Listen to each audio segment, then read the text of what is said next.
Before the sun had fully risen, thousands of men were already walking toward death. They did not run. They did not charge like heroes in paintings. They climbed out of the trenches, stepped into the open, and moved forward under a gray morning sky, carrying rifles, packs, fear, and the quiet hope that the worst was already behind them.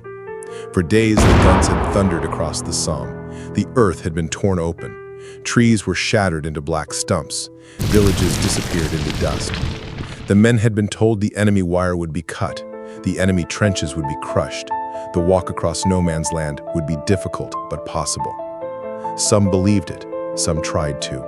Others sat in the mud before dawn, staring at their hands, knowing that promises meant little here. Then the whistles blew. Ladders were placed against trench walls. Boots slipped on wet wood. One by one, they climbed into the pale light.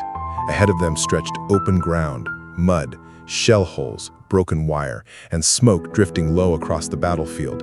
At first, there was only the sound of boots sinking into the earth. Then came the machine guns. From the German lines, deep shelters opened. Men who had survived the bombardment emerged with weapons ready. The British soldiers were exposed, packed together, moving slowly under heavy equipment. Bullets cut through the mist. Men fell before they had taken 20 steps.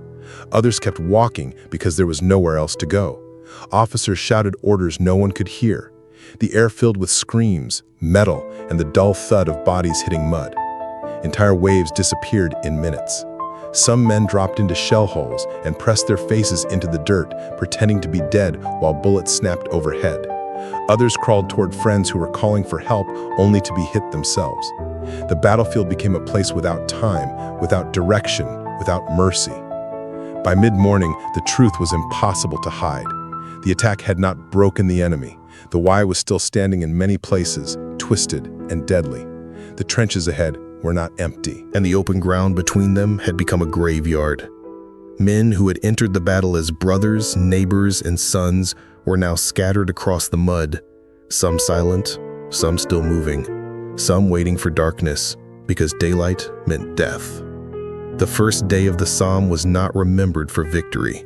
It was remembered for the terrible cost of a few hours. A generation stepped into smoke and wire, and thousands did not return. If these forgotten moments matter, like and subscribe for more quick history.